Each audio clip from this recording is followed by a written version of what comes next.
Bienvenidos, bienvenidas al tercer episodio de Cartas sobre la Mesa. Nuevo episodio, nuevo contenido y también tenemos una nueva entrevista muy especial, muy interesante también porque vamos a ahondar un poquito en las creaciones del TCG, cómo se hace este producto tan llamativo que tanto nos llama la atención, que tanto nos gusta.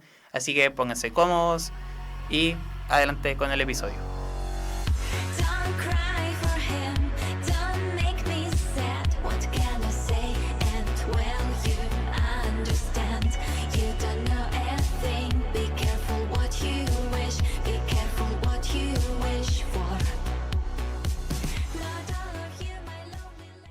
Partimos con las noticias de la semana.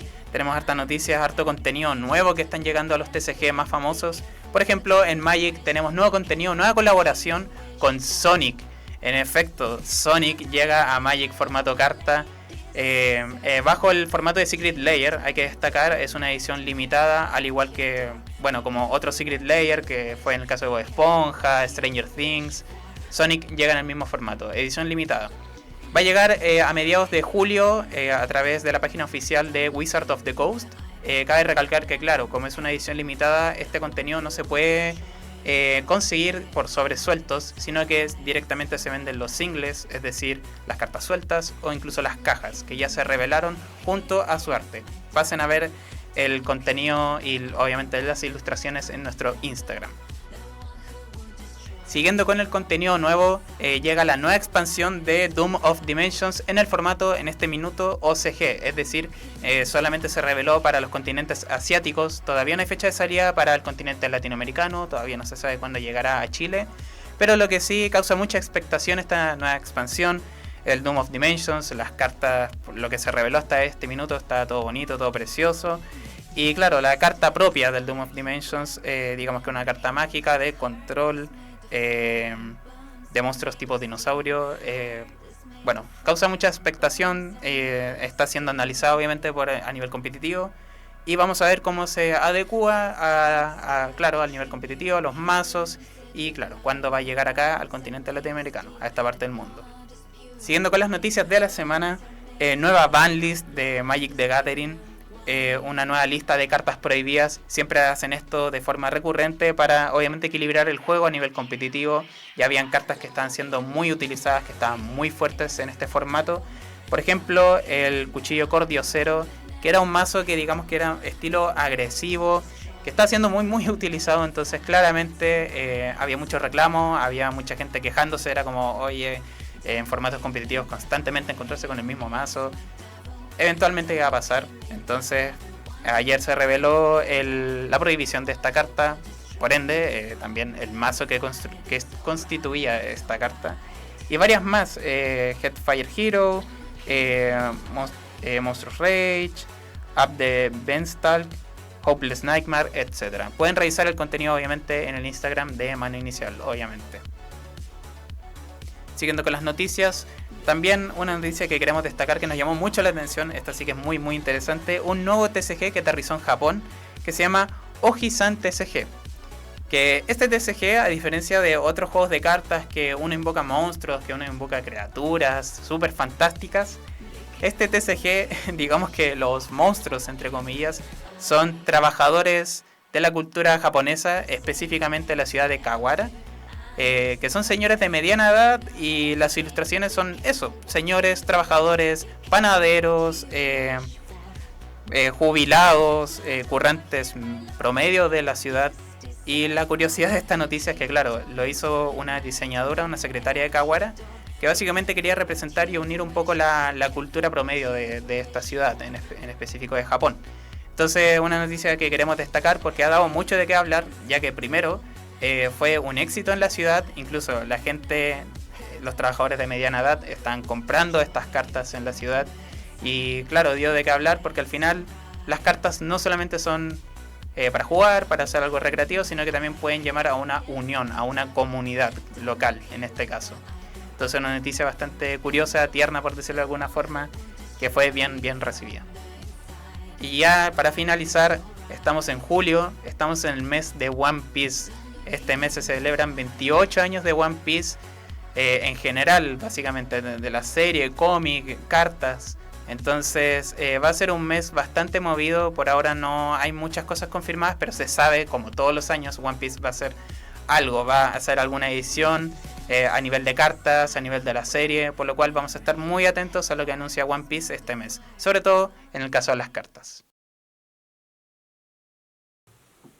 Pasamos al segundo segmento de nuestro podcast y hoy día nos encontramos con un invitado muy especial, Don Alexander, el mastermind, la mente maestra de Campeones del Obelisco. TCG 100% chileno. Alexander, ¿cómo te encuentras el día de hoy? Hola Matías, ¿cómo estás? Súper bien.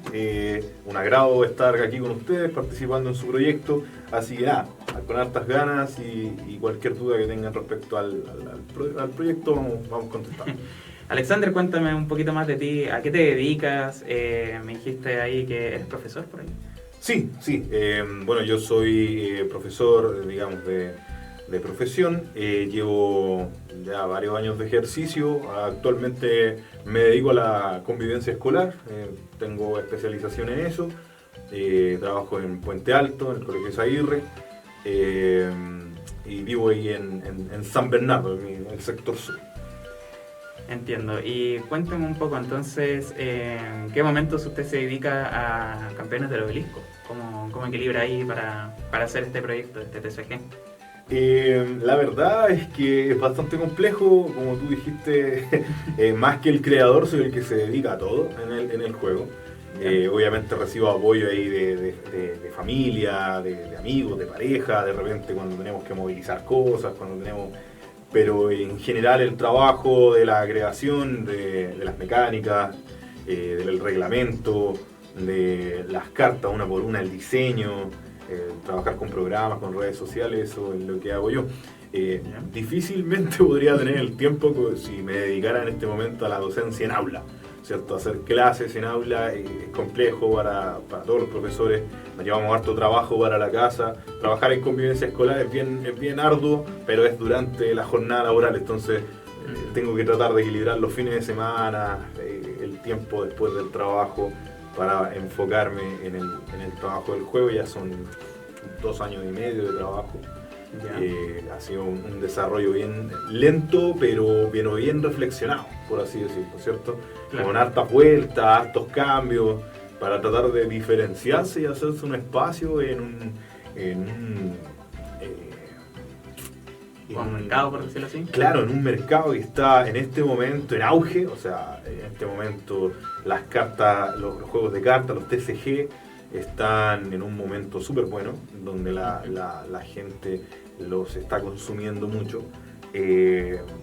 Pero el doble desafío es ser una empresa independiente que se dedica a eso, ¿cierto? Ser un grupo chiquitito, que además nos la jugamos por crear un universo, no por licenciar, digamos, porque claro, muchas dicen, listo, voy a tomar Dragon Ball, voy a tomar Pokémon, voy a tomar, ¿cierto? Y a partir de eso es que ellos trabajan. Pero no, acá te estamos planteando un universo nuevo, con personajes que tienes que ir conociendo en la medida que te vayas metiendo un poquito en el lore, en el trasfondo del juego. Claro, leyendo las cartas, porque como usted bien dijo, al final la competencia hoy en día tienen como otros elementos en donde agarrarse, por decirlo así, como la serie, el anime. Correcto. Entonces acá la pura carta es donde te da todo. Sí. Y cuénteme, entonces, hace 2 años más o menos que partió Campeones del Obelisco, y ¿cómo nació? ¿Qué se inspiró? ¿Qué fue la idea al bichito de decir, oye, quiero hacer un juego de cartas? ¿Cómo partió eso? Fue la verdad un momento como de... Yo me dedico a masterear, por diversión, como hobby. Ajá. Masterear en juegos de rol, ¿cierto? Entonces con amigos, con familia, con hartas personas nos habíamos dedicado a hacer campañas, ¿verdad? Dungeons and Dragons, claro. Exacto, estilo Dungeons and Dragons. Jugábamos con un sistema que también había modificado yo, de reglas más, de mecánicas blandas que se les llama, en donde tomamos cosas del rol y lo tratamos como de simplificar o rescatar otro tipo de elementos. Teníamos nuestra propia forma de jugar. Y a partir de ahí creamos este universo, ¿cierto? Donde se fueron interconectando las historias, había gente que se repetía en las mesas, entonces entendía las referencias. Y como nos dimos cuenta que había surgido este pequeño mundo con estos personajes tan ricos, dijimos, chuta, ¿qué podemos hacer con esto? Y a partir de eso fue que dijimos, vamos a tratar de hacer este formato, vamos a ver cómo nos va. Intenté pensar un poquito, cranear cómo podíamos convertir esta experiencia del juego de rol, no necesariamente de Dungeons and Dragons, que es un poquito más cuadrado, ¿cierto? Claro. Pero cómo podemos tomar este rol más estilo clásico, ¿cierto? Más flexible y ponerlo en un juego, digamos, de cartas que sea accesible, que se entienda, que tenga una retórica, que la gente pueda entender porque es familiar. El juego de rol es complejo y de repente esa complejidad asusta a mucha gente, ¿cierto? Y lo hace que no sea tan accesible. Entonces el juego de cartas, como en este momento está más en auge, como es más abierto a la comunidad, de repente sería como la mejor manera de acercarnos a este mundo, acercarnos a estos personajes, ¿cierto? Que todos tienen, cuando uno ve los personajes del juego, se da cuenta que todos tienen como alma, que tienen como una historia, un trasfondo, como un rol dentro de... Y eso es porque fueron creados por personas, fueron creados por... finalmente jugar roles, contar una historia, ¿verdad? Y eso fue siendo edificado, modificado, no son personajes planos ni tan cliché, porque al final tienen una historia que va como cambiando. Y esa es como la riqueza que tiene el juego en su trasfondo. Comprendo, entonces al final todo partió del rol, de esa fantasía que se trasladó a las cartas. Correcto. ¿Y me puede explicar un poco por qué Campeones del Obelisco? ¿Cómo viene el nombre? ¿A qué viene el nombre? Bueno, me han preguntado harto por el nombre. De hecho, mucha gente piensa en un juego argentino, como son muchas dos palabras que llaman como a la confusión, ¿cierto? Campeones, Obelisco, suena muy argentino, pero no somos 100% chilenos. No, tiene que ver más que nada porque tiene que ver con el objetivo final del juego. El objetivo final de las campañas de rol era este obelisco maligno, ¿cierto? Que tenía la embarrada en un continente y que generaba problemas en el otro, ¿cierto? Y que tiene un trasfondo y tiene una historia y que tenemos que hacer algo para lidiar con eso, ¿verdad? Ese era el objetivo de la campaña y ese es el objetivo final del juego de cartas también. O sea, por eso son los campeones del obelisco, porque está enfocado en los personajes.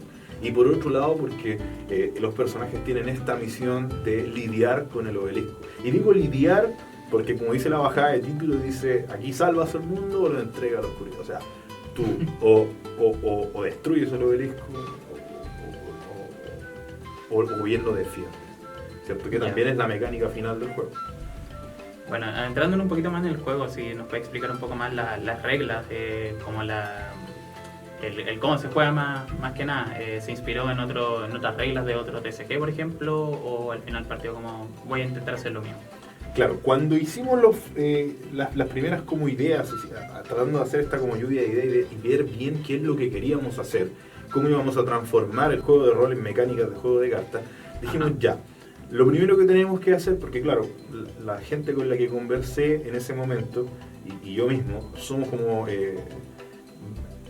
fanáticos de diferentes juegos de cartas, o hemos jugado diferentes juegos de cartas, y nos damos cuenta que en muchas ocasiones esas situaciones generan, o sea, esos juegos generan como frustraciones, cosas que nos gustan y cosas que no nos gustan, ¿cierto? Desde metas saturados hasta mecánicas tediosas más que entretenidas, o modelos de mercado que son abusivos, donde cierto tenés que pagar una cierta cantidad de plata, donde la mitad donde prácticamente todas las cartas son inútiles y solamente hay una que a lo mejor tiene algo de valor, ¿cierto? Claro. Entonces esa clase de críticas fue las que dijimos no, vamos a tratar de hacerlo de esta manera.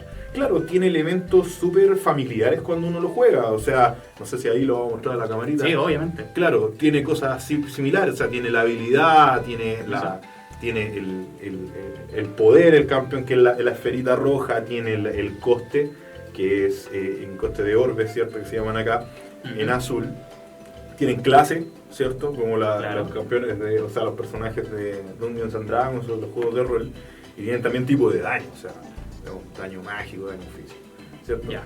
Porque la idea era integrar diferentes cosas para que fueran afines a las mecánicas, complejizar el juego. Es un juego que a ratos uno en el papel podría decir, es un poco más complejo que otros juegos de cartas, porque tiene dos objetivos, ¿cierto? Esa es como nuestra principal como innovación, ¿cierto? Si bien los juegos de cartas no se mueven mucho en cuanto a sus mecánicas, o sea, en general tienen los mismos tipos de cartas, la mayoría funciona con costes, por ejemplo. La innovación que tenemos nosotros es esa, que tenemos que estar pendientes constantemente de dos objetivos, ¿cierto? Que uno es la cantidad de cartas que tenemos en el mazo, pero el principal, que es más que nada para balancear, pero el principal es hacer la aventura que le llamamos nosotros, ¿cierto? Que es derrotar a estos monstruos para después destruir el obelisco, ¿verdad? Y para eso hay que formar un equipo balanceado, hay algunas restricciones para que las cartas, o más bien el meta no sea, no sé, que muchas veces son 2 mazos, todo el meta, Sí. ¿cierto? Y ahí es fome porque tenemos muchas cartas quedan sin uso y nunca van a ser utilizables porque son derechamente peores que las demás, ¿cierto? Hay unas que son mejores, otras que son peores. Exacto. Y la idea es ir un poquito contra eso, ¿cierto? Ya. Tratar de que todas las cartas tengan una utilidad para cumplir uno o el otro objetivo, ¿cierto? Son 2 objetivos independientes, por donde puedes ganar por un motivo o por el otro motivo, ¿cierto? Si es que cumples cualquiera de los 2 objetivos. Y yo creo que esa es como la gran innovación que tenemos nosotros, que es un juego que cognitivamente, ahora ya hablando en términos de neurociencia, cognitivamente tiene mucha carga, porque tienes que estar pendiente de 2 cosas, cosa que no ocurre en los demás otros juegos de cartas. Claro, como 100% atento a todos los detalles que suceden en el campo de juego, por decirlo así. Claro, y ir constantemente flexibilizando tu estrategia. O sea, que una cosa frustrante que le pasa a la gente que juega cartas o juegos de TCG es que de repente yo juego por diversión con los personajes que me gustan, qué sé yo, tengo una estrategia más o menos buena, pero resulta que me voy a jugar con alguien que juega full meta, ¿cierto? Claro. y el tipo tiene una estrategia súper clara y súper cuadrada y eso es lo que hace. Y normalmente eso es lo que gana los juegos de estrategia de los juegos de cartas, ¿cierto? Claro. Es muy poco lo que gana el que innova, ¿cierto? Y la idea es combatir eso. Que el meta no permita y la estructura del juego no permita que yo vaya con un mazo predefinido, con las mejores cartas y que con eso te gane. Porque al final tengo que estar constantemente reaccionando, cambiando la estrategia. Resulta que las cosas no se dieron, no es que el oponente no me lo haya permitido, que las cosas no se dieron para hacer un objetivo, entonces tengo que ir al otro. ¿Cierto? Perfecto. Igual como que ese tipo de lógica se asemeja más a los juegos de mesa, más allá de los juegos de cartas como tal, como juegos que incluyen más tipos de recursos, más tipos como de detalles, por decirlo así, en donde uno se tiene que fijar. Entonces, pues, acá podremos decir que es el factor diferenciador de Campeones del Obelisco al resto de TCG. Claro, y que tiene esa como lógica más caótica, por así decirlo, de los juegos de rol. Claro. O sea, cuando uno juega juegos de rol, claro, uno puede tener una estrategia súper buena, pero si los dados están malos, no va a funcionar. Claro. Al otro lado, Factor suerte también. exacto, es una cuestión de jugar un poquito con las probabilidades. Nosotros jugamos con dados de 20. Muchas habilidades, tanto de campeones como de estas cartas especiales de los monstruos que se defienden, lo hacen con dados de 20. Entonces, eso genera que que haya como un factor más entrópico al momento uno en que está jugando, ¿cierto? Que haya un poquito de caos. Claro. Que no puedo tener las cosas tan planificadas porque al final una mala tirada de dados me puede cambiar toda la estructura. Y eso es parte de lo que nosotros queremos rescatar, ¿cierto? Lo que Muy hace Dungeons Antonio. and Dragons. Muy Los Dungeons. dados cuentan todo, la suerte ahí. Sí. Vaya, muy interesante. Y bueno, yendo a más profundidad del arte de las cartas, que acá lo comentábamos con el equipo de mano inicial, que claro, nos dio una impresión como muy de nórdica, vikinga o cultura celta algunas ilustraciones, pero bueno, en bola puede ser alguna interpretación nuestra, entonces no sé si es que nos puede explicar un poco de cómo parte el arte, que se inspira para el arte de las cartas. Sí. Bueno, yo, como te contaba, soy profesor de historia, entonces en la medida que íbamos haciendo este universo, nos íbamos incorporando como nuevas culturas o tratando de sacar elementos de ciertas culturas para enriquecerlo, ¿cierto? Para que el personaje no sea tan cuadrado, no sea tan común, ¿cierto? Darle un poquito ahí de algún elemento diferenciador. Y claro, como dicen ustedes, yo creo que es porque lo vieron en las redes sociales. Es que en las redes sociales nosotros subimos videos. Sí. Que se llaman Hablemos de Arte, y en esos videos de hablar de arte lo que hacemos nosotros es subir algunas de las ilustraciones de los personajes, ¿cierto? Para que la gente elija cuál es el que le llama más la atención y a partir de ahí hacer este análisis de cartas, ¿cierto? Y ahí lo presentamos y subimos con su historia, etcétera, con un extracto de su trasfondo. Y claro, muchos de los que han ganado han sido como uno se da cuenta al tiro cuál es como la tendencia en la comunidad y cuáles son las cartas que más les gustan. Pero tenemos de todo, tenemos referencia a la cultura, bueno, a los mundos fantásticos, ¿cierto? Claro. Muy al estilo de Tolkien, de Juego de Tronos, qué sé yo, ¿cierto? Esta Europa fantástica. Tenemos elementos como, claro, de los vikingos, tenemos elementos como de la cultura ya más moderna en cuanto a los piratas, tenemos elementos, no sé, como religiosos, ¿cierto? Como de la Inquisición, tenemos elementos indígenas, ¿por qué no también? Tenemos una mezcla, ¿cierto? Pues dijimos, oye, los elfos son siempre iguales, entonces, ¿qué hicimos acá? Les pusimos elementos de cultura indígena. Entonces, claro, eso hace, y tiene mucho sentido entre ellas, o sea, es súper compatible, no sé, que el elfo, ¿verdad?, que vive en el bosque, que tenga elementos de la cultura mapuche, que hablen en mapudungun, que tengan nombres mapuche, entonces eso genera igual como algo distinto, ¿cierto? Claro. Algo distinto, algo que sigue siendo familiar, pero que cambia un poquito en su retórica. Al final, en las cartas se pueden encontrar procesos históricos reales de la historia, pero claro, acá convertido en un nivel fantasioso, como usted ha explicado. Sí. Y claro, el tema de las ilustraciones, usted, bueno, dijo de antemano que todo se lo está enfocando, o sea, todo lo está haciendo usted. Claro. Entonces el tema de las ilustraciones, dibuja bocetos, después rellena colores o toma referencia de otros lados, ¿cómo lo hace? Claro, lo que hacemos nosotros, bueno, somos un estudio independiente, somos un estudio que no tiene los recursos para pagar la cantidad, porque es mucha la inversión en ilustraciones.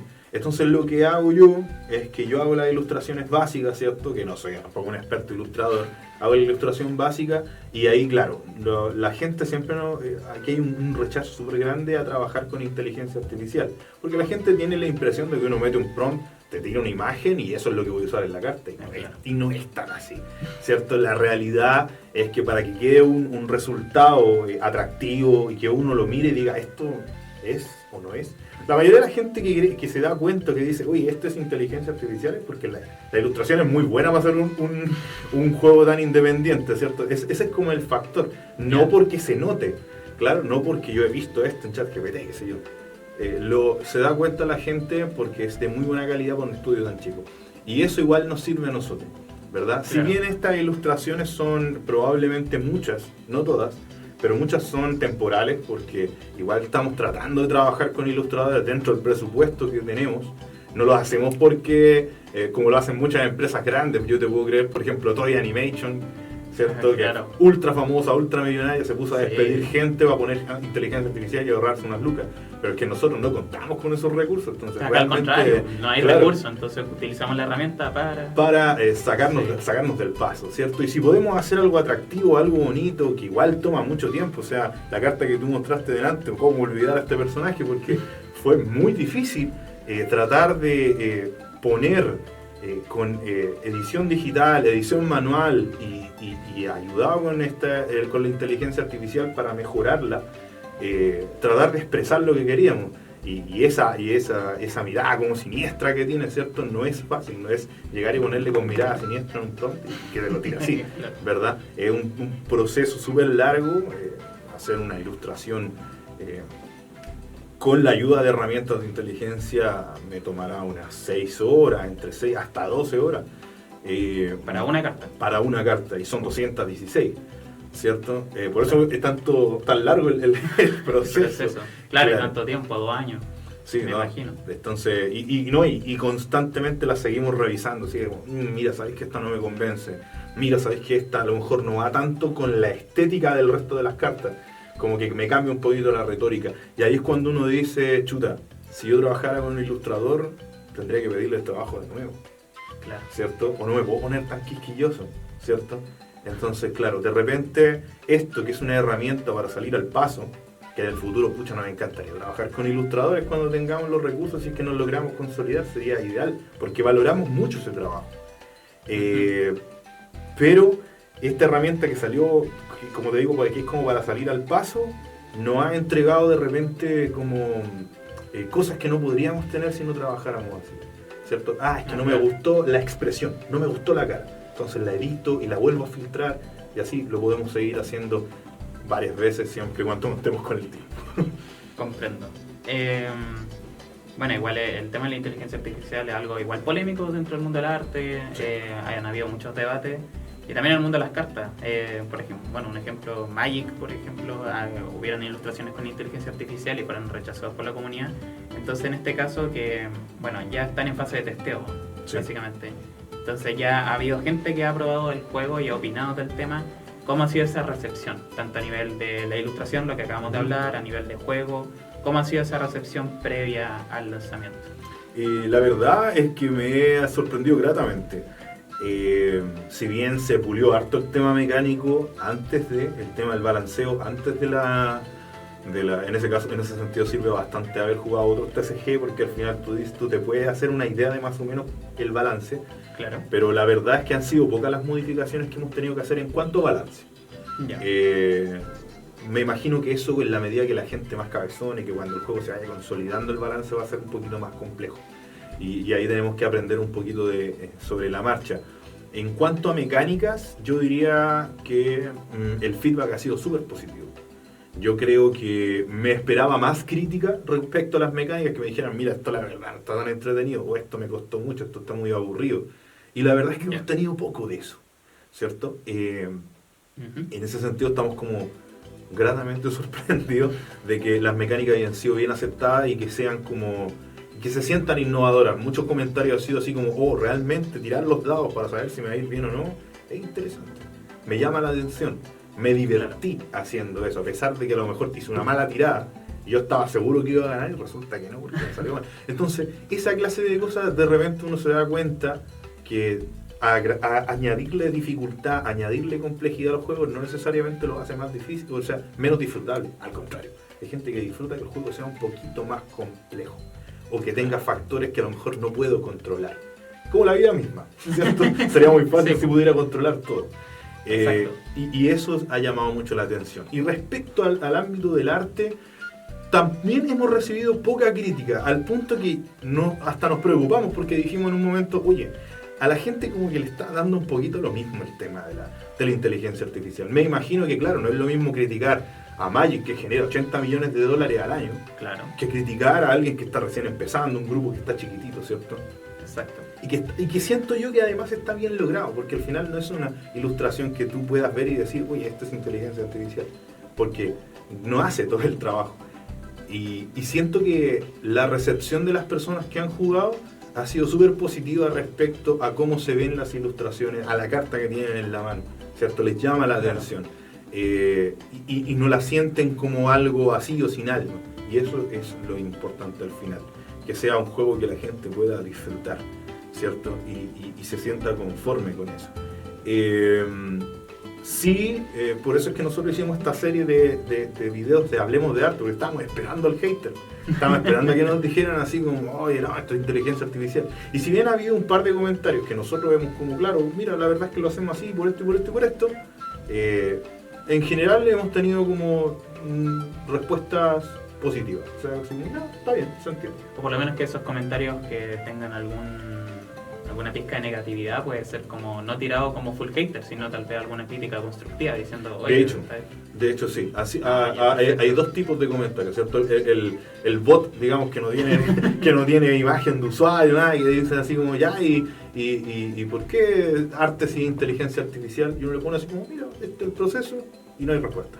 Claro, el bot. Claro, el bot. Y está el otro, ¿cierto? Que nos dice así como, oye, pero chiquillos, así como crítica. Por ejemplo, nos comentaron la experiencia que me comentaste tú, el tema de cuando se hizo la crítica a Magic. Oye, la experiencia, igual hay comunidades que les molesta estas cosas. Nosotros así como, sí, en realidad por eso es que nosotros no lo escondemos, ¿cierto? Nosotros en ningún momento hemos dicho, no, si estas ilustraciones las hacemos nosotros a mano y algo. No tiene sentido que nosotros estuviéramos como falseando información. No nos sentiríamos cómodos con eso, porque además siento que estamos haciendo como algo lo más ético posible, y no lo hacemos porque nos queremos ahorrar lucas. Lo hacemos porque probablemente si nosotros tuviéramos que invertir, no estoy inflando precios, probablemente invertir en 200 cartas, 200 ilustraciones, son aproximadamente 20 millones de pesos, para que te hagan una idea más o menos. Si yo tuviera que invertir eso, probablemente el proyecto nunca vería la luz, ¿cierto? Sí. Porque es una inversión grande y porque somos una persona que está trabajando, ¿cierto? Claro. Y al final el arte del juego está en la experiencia, en lo que estoy haciendo, más creo yo que en lo que estoy directamente mirando. Perfecto. Y eso, esperar que como todavía estamos ahí, estamos preparando, estamos insistiendo en que la gente debata respecto al tema, porque queremos tener como las opiniones de los demás y qué sienten, ¿cierto? Con esta situación. Después de todo este feedback que ustedes han recogido, que han tenido con el producto, ¿va a haber una tercera fase, una tercera beta, otro testeo, o ya de aquí es camino al producto final? Cuéntame un poco de eso. Claro, ya en esta segunda fase que la estamos terminando, hemos sacado varias conclusiones. Hemos tratado igual de, para pasar a la tercera fase, ya tenemos listos algunos balances, ¿cierto? Sobre todo en la parte de balance, ajustamos un poquito algunos aspectos mecánicos, porque igual nos interesa que la gente no se vaya con la impresión de que se parece mucho a otro juego. Claro. ¿Cierto? O sea, obviamente todos los TCG son muy similares, son todos hijos de Magic, por así decirlo. Sí.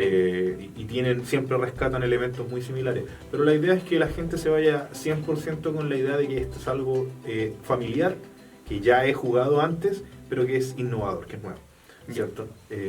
Y esperemos que podemos enfocarlo de esa manera. Claro. Entonces, ¿alguna posible fecha de salida en ese sentido? Y en el mejor de los casos, estamos tratando de hacer todo lo posible ya para fin de año o quizá para el verano. Para nosotros sería lo ideal ya estar listos por ahí por diciembre. Estamos ya cubriendo como los aspectos legales, que uno diría que eso es como no es lo más importante, pero sí es una de las cosas más tediosas y más complejas. Claro. Y ya una vez que tengamos como todos los aspectos de lo que tiene que ver con la marca, ¿cierto? Ya estamos en proceso de eso. Ya vamos a estar como listos para el lanzamiento, cuando ya tengamos también definido bien nuestro proveedor, que la persona con la que trabajamos, un chico que hace proxies muy bueno, con muy buena, con un trabajo muy bien finalizado, digamos. El producto que uno recibe es un producto de muy buena calidad. Vale.